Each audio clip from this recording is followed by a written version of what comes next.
vous avez la parole. Oui, excuse-moi, on fera cette intervention à deux voix si vous nous le permettez. Alors j'avais juste en préalable, vous avez proposé de passer un support que vous avez refusé de diffuser, mais c'est pas grave, on l'a imprimé en A3, je le mettrai bien face caméra pour que le public puisse observer les chiffres que je vais commenter. Alors j'avais juste en préalable vous dire que malheureusement le règlement intérieur ne nous permettait pas de déposer une motion de rejet de votre budget. De toute façon, nous n'aurions eu peu de chance que celle-ci soit adoptée. Alors nous nous contenterons, comme d'habitude et comme chaque année, d'exposer nos remarques. Vous allez opiner du chef, répondre que l'on n'a rien compris, que nos chiffres sont faux. On passera au vote, on votera contre, vous voterez pour, et l'affaire sera réglée.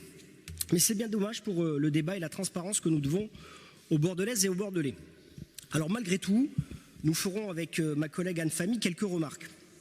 Alors si l'on regarde depuis le début de votre mandat, étant entendu que l'inflation constatée avoisine les 13% depuis 2020 sur cette période, la dépense réelle par habitant aura augmenté de 333 €. 245 €, alors on ne voit pas sur cette courbe, 245 € en fonctionnement, 88 € en investissement. Si l'on retire les effets de l'inflation et de l'augmentation de coûts de construction sur la période, c'est seulement 6 € de plus par habitant en investissement que vous aurez consacré, et j'allais dire, c'est pas ce qu'on pourrait appeler du volontarisme. Alors ceci ne traduit surtout pas la volonté, comme vous venez de le dire, monsieur le maire, de mener les investissements nécessaires pour notre ville, notamment pour les enjeux de transition écologique. Nous vous l'avons dit et nous vous le redisons une nouvelle fois aujourd'hui. À l'inverse, sur les coûts de fonctionnement, c'est plus de 245 € de plus par habitant sur la période, et cela peut interroger nos concitoyens.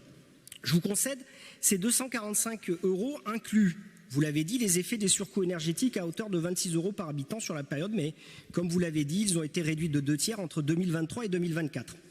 Avec 245 € de plus dépensés par habitant pour le fonctionnement de la ville depuis le début de votre mandat, qui ont gagné les Bordelais?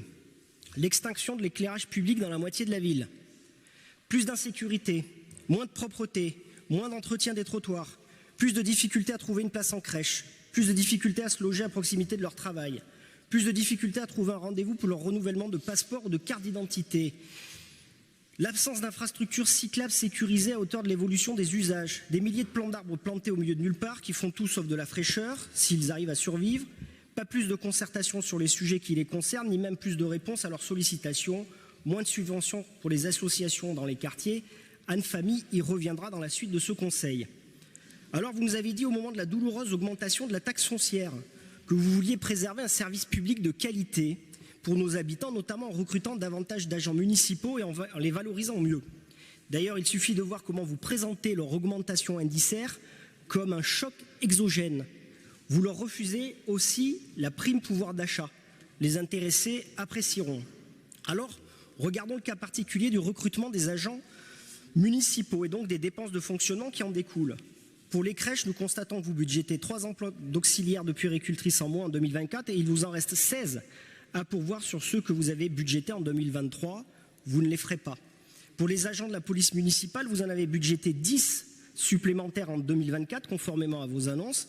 Il vous en reste encore 22 à pourvoir en 2023. De la même manière, vous ne les ferez pas. Qu'avez-vous donc fait de ces 245 € par Bordelais? Vous rappelez souvent que nous sommes impatients, monsieur le maire, et que vous êtes le premier à vouloir aller que ça aille plus vite.